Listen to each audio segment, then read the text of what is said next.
Kung sino man ang kumukontra sa confidential funds ay kumukontra sa kapayapaan. Kung sino ang kumukontra sa kapayapaan ay kalaban ng bayan. Nako, malalim yan. Alam mo, ako kasi marami nagsasabi, marami nagsasabi na yung Makabayan Black daw yan, o di kaya etong si Ontiveros. Ako, sa analyzation ko, I don't think sila ang tinutukoy dyan. Bakit kanyo? Si BP Sara, hindi ho yan yung tipo ng taong magpapahaging pa. Diretsuhan na tao yan. Alam niyo kung bakit? Nung nakaaway niya si Ontiveros, talagang binabanggit niya. Yung nakaaway niya din to si Franz Castro na Makabayan Black, dinindiretso niya yung sagot. Pero dito, pinagpreparan niya, isinama niya sa speech niya. Mukhang meron siyang pinariringgan na kung sino man ang kumokontra sa confidential funds ay kalaban ng bayan. Napakasimple ho niyan. Kung sino man ang... Kasi tandaan ninyo, ganito ho yan. Kaya ako, hindi rin ako ganoon kumbinsido na masasabi kong totaling masama ang confidential funds. Masama ang confidential fund kung ang taong humahawak nito ay talaga nga namang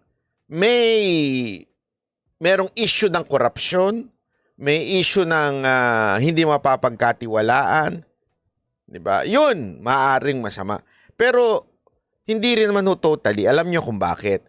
Kasi minsan talaga pag ikaw ay merong pinagagawa na hindi pwedeng naka-record. Kaya nga even sa Amerika tanggap 'yan. Ibang bansa may mga black ops na tinatawag.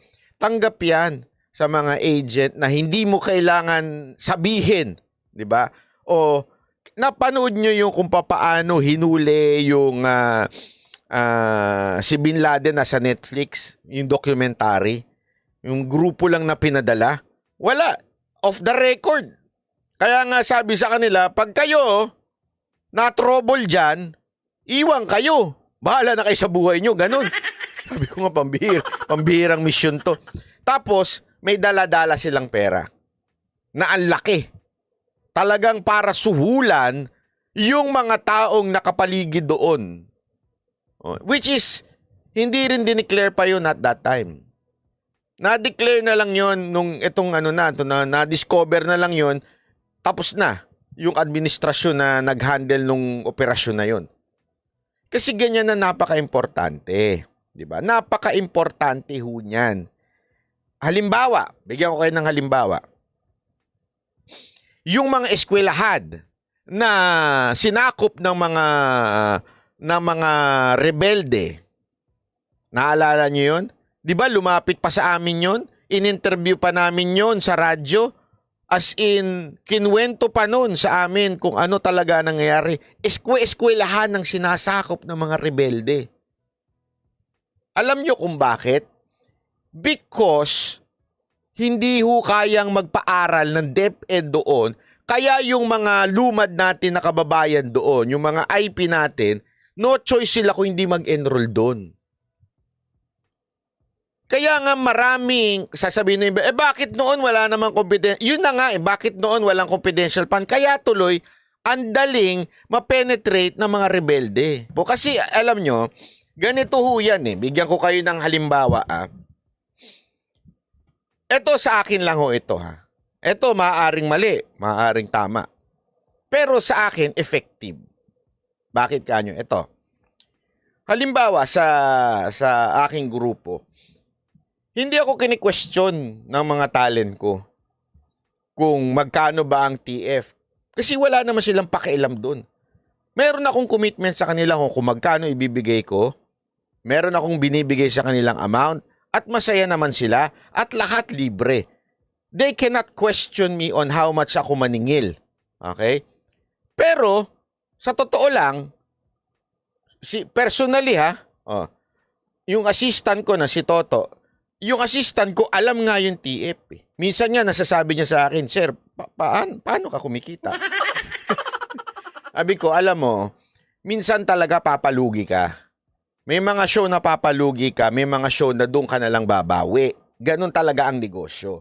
Kaya nga, hindi pa pwedeng questionin ako sa lahat ng budget na papasok sa akin. Sa akin, simple lang eh. Kung hindi ka na masaya, umalis ka na. Ganun lang, simple. Bakit? Sisiguro din ko masaya ka eh. Lahat ng perks, lahat ng gastos, sisiguraduhin kong masaya ka. Pero kung questionin mo ako sa budget na hahawakan ko, eh bay lumayas ka na lang. Ngayon sasabihin nung iba, iba naman kasi yan, Banat Bay, hindi yan pera ng taong bayan. Yan ay private entity o private company. Iba yan pera ng taong bayan. Iba ho yung pera ng taong bayan. Kaya nga, ganito ho yan. Napakasimpleng logic ho yan. Kaya napaka-importante ng kung sino ang iboboto natin. Kasi ipagkakatiwala natin doon ang pera ng taong bayan. Naintindihan natin? Tanungin ko kayo, mga kapatid, mga kaibigan, mga plastic na mga kongresista. Tinanggalan nyo ng budget si BP Sara Duterte because hindi niya maipaliwanag at hindi niya ipapaliwanag sa inyo kung saan niya ginamit? Tanungin ko kayo, mga kongresistang plastic dyan. Yung budget na natatanggap ninyo, yung proyekto ninyo, kayo ho ba ipinaliwanag nyo? Hindi pa confidential funds yan pero hindi nyo pinapaliwanag. Nagtitiwala na lang sa inyo ang mga constituent ninyo na gagamitin nyo sa tama yon. Pero hindi nyo may paliwanag yon. Di ba? Tanungin ko kayo, sino sa atin dito? Ha? Sino sa atin dito ang alam kung magkano ang ginagastos ng kongresista sa distrito ninyo? At kung magkano ang perang napupunta sa kanya? At magkano ang mga project allotted sa kanya? At ginastos niya? Sige nga ho, I challenge you. Kasi, alam mo, dito ang medyo nagiinit ang puwet ko sa mga lintik na mga congressman na ito eh. Akala mo ang lilinis, pero hindi nyo nga maipaliwanag kung saan napupunta yung pera o yung proyekto na sinasabi ninyo, flood project na puro baha naman. Di ba? Tapos sasabihin ninyo, eto kasi ni mapaliwanag ni BP Sara Duterte. Sandali lang ho. Kasi simula pa lang. Papaliwanag niya na kaagad. Intayin natin yung, kaya nga di ba ang sinasabi ko sa inyo, ulitin ko hindi ko pinagtatanggol si BP Sara dito. Wala akong kandidato sa 2028. Ulitin ko yan Bakit ko sinasabi? Kasi nga, since binoto natin hindi pagkatiwala natin yung pera, what ang magagawa? Binoto natin Ay, binoto natin Basta nanalo. O, yun. Di ba? O, antayin natin na magkaroon ng resulta after nilang, hinihingi nyo na yung resulta. Gusto ninyo agad-agad. Kaya nga napaka-plastic You know why? Itong mga congressman na ito, mga punyeta kayo, tanong kayo ng tanong ng budget kung saan napunta itong kay BP Sara, pero hindi nyo naman tinatanong yung sa presidente. Oh, bakit? Takot kayo. Diba? Bakit? Pinsan Insan ko yun Insan ko yun.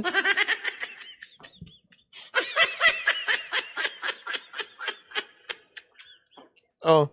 Tandaan ninyo Ang DepEd, alam naman ng lahat yan Yan ang pinagkukuhanan at pinagsisimulan ng recruitment ng rebelding NPA. Wala nang iba. Ubus na sila yung mga matatanda. Graduate na. Yung isa nagma-McDonald's na lang. Yung isa, yung anak niya nag-aaral sa UK, di ba? Oh. Bakit hindi nyo yan? Ang talagang tinatarget ninyo, mga estudyante. Tandaan niyo to, simula lang high school to Kasi sinasabi nyo iba, hindi dapat ang CHED din. Kasi ang CHED sa college. Hindi ho. Tandaan yung unang ginagawang mga eskwelahan, yung sa Talaingod ba yun? Tama ba yung pagka-pronounce ko? Talaingod? Oh. Doon. Mga bata doon. Di ba? Kaya nga tingnan ninyo. Eto halimbawa lang Hindi ko sinasabing rebelde yung sa Socorro. Di ba? Bakit ganoon? Nakalusot yung ganong klasing pati pag-aaral ng mga bata nakalusot na ano sila doon. O, di ba ho? Kasi nga, kaya napaka-importante ng confidential funds. Ngayon, hindi ko naman sinasabing, Banat ba, pinagtatanggol mo naman si VP Sara? Hindi. Akin, binoto yan May mandato yan bilang Vice President. Pagkatiwala muna natin. But after 6 years, dun tayo maniningil. Tama, mali. Kailangan, in 6 years, talagang bumaba o kung hindi man masiro, bumaba ang mga rebelde at matalo na ho sila sa mga eskwelahan.